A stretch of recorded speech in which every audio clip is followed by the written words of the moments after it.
નમસ્કાર.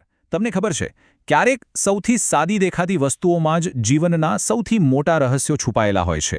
આજે આપણે એવી જ એક વસ્તુ જોવાના છીએ. એક સામાન્ય ક્લાસરૂમમાં દોરેલું છોડનું ચિત્ર. ચાલો, એની અંદર છુપાયેલી આખી દુનિયાને સમજીએ. આ બોર્ડ પર ઉપર એક વાક્ય લખેલું છે, વૃક્ષો માણસના આત્માને શાંતિ આપે છે. આમ તો બહુ ઊંડી વાત છે નહીં? પણ આ ખાલી એક સુંદર વિચાર નથી. એની પાછળ એક આખું વિજ્ઞાન છે, એક આખું તંત્ર છે જે કામ કરે છે. ચાલો એને જ સમજવાનો પ્રયત્ન કરીએ. તો આ રહ્યું એ ચિત્ર. આપણી આજની ચર્ચાનો આ જ હીરો છે. દેખાવમાં તો એકદમ સાદું છે, બરાબર? પણ આની દરેક લીટી, દરેક ભાગ પાછળ એક કારણ છે, એક ચોક્કસ કામ છે. તો ચાલો આ ચિત્રના એક એક ભાગને ઝૂમ કરીને સમજીએ.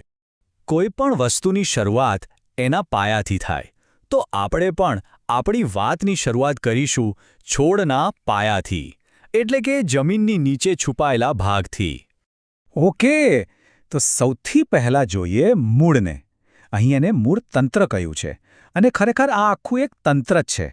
આ જ એ ભાગ છે જે આખા છોડને જમીનમાં મજબૂતીથી પકડી રાખે છે. જુઓ, મૂળતંત્રના બે મોટા કામ છે. એક તો છોડને જમીનમાં ટટ્ટાર ઊભો રાખવાનો, એકદમ એન્કરની જેમ. અને બીજું, જે સૌથી અગત્યનું છે, જમીનમાંથી પાણી અને બધા જ જરૂરી પોષક તત્વો ખેંચવાનું. એટલે કે એ છોડનો પાયો પણ છે અને એની લાઇફલાઇન પણ. સારું, તો મૂળની વાત તો થઈ ગઈ. હવે જમીનમાંથી ઉપર આવીએ. હવે વારો છે પ્રકાંડનો, જે છોડ માટે એક સુપર હાઇવે જેવું કામ કરે છે. અહીં તમે જુઓ, પ્રકાંડના પણ અલગ અલગ ભાગોને નામ આપેલા છે. પ્રકાંડ, ગાંઠ, આંતરગાંઠ અને કલિકા. આ બધા શબ્દોનો મતલબ શું થાય? ચાલો ફટાફટ સમજી લઈએ. તો જુઓ, પ્રકાંડ એટલે કે સ્ટેમ, જે છોડનો મુખ્ય આધાર છે. પછી આવે ગાંઠ અથવા નોડ. આ એ જગ્યા છે જ્યાંથી નવા પાંદડા કે ડાળીઓ બહાર આવે છે. અને બે ગાંઠની વચ્ચે જે જગ્યા હોય એને કહેવાય આંતરગાંઠ. અને પેલી નાનકડી કલિકા દેખાય છે, એ જ ભવિષ્યનું પાન અથવા ફૂલ છે. તો આખી પ્રોસેસ કેવી રીતે કામ કરે છે? બહુ સિમ્પલ છે. સ્ટેપ 1, મૂળ પાણી અને પોષક તત્વોને શોષી લે છે. સ્ટેપ 2, પ્રકાંડ એક પાઇપલાઇનની જેમ એ બધું ઉપર તરફ લઈ જાય છે. અને સ્ટેપ 3, ત્યાંથી એ પાંદડા, ફૂલ અને ફળ સુધી પહોંચે છે. જોયું કેટલી સરસ સિસ્ટમ છે? ઓકે, તો પોષણ છોડના ઉપરના ભાગ સુધી પહોંચી ગયું. પણ એ પોષણનો ઉપયોગ કેવી રીતે થાય છે? એના માટે આપણે છોડના પાવર પ્લાન્ટ, એટલે કે એના એન્જિન પાસે જવું પડશે. અને પાવર પ્લાન્ટ બીજું કંઈ નહીં, પણ પર્ણ, એટલે કે પાંદડું છે. દેખાવમાં એકદમ સામાન્ય, પણ એનું કામ અસાધારણ છે.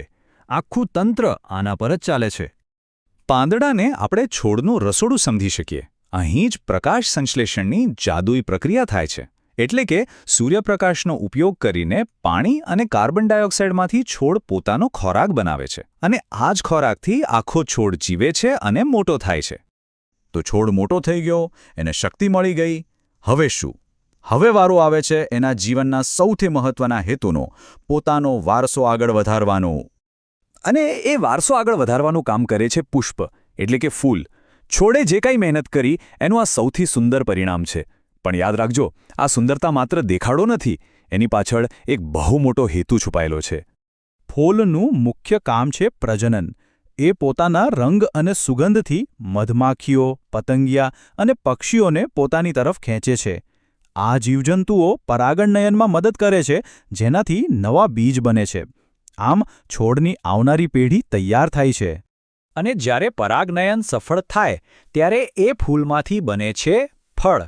અને આ ફળની અંદર પેલી નવી પેઢી, એટલે કે બીજ, એકદમ સુરક્ષિત હોય છે. તો ફળનું કામ શું? એનું પહેલું કામ છે બીજને સાચવવાનું, અને બીજું કામ છે એ બીજને દૂર દૂર સુધી ફેલાવવાનું, જેથી એક જગ્યાએથી બીજી જગ્યાએ નવા છોડ ઉગી શકે. હવે મજાની વાત એ છે કે આપણે જે આ આખી સિસ્ટમ સમજી, એ ખાલી એક જ પ્રકારના છોડ માટે નથી. તમે બોર્ડ પર જુઓ, પછી એ નાનો છોડ હોય કે પછી ઝાડી જેવું ક્ષુપ હોય કે પછી મોટું વૃક્ષ હોય, બધામાં આ મૂળભૂત ડિઝાઇન, આ બ્લુપ્રિન્ટ તો સરખી જ હોય છે. તો ચાલો ફરી એકવાર આખા ચિત્રને જોઈએ. હવે આ ફક્ત એક ડ્રોઈંગ નથી લાગતું, ખરું? હવે આપણને દેખાય છે કે આ એક જીવતું જાગતું, એકબીજા સાથે જોડાયેલું તંત્ર છે.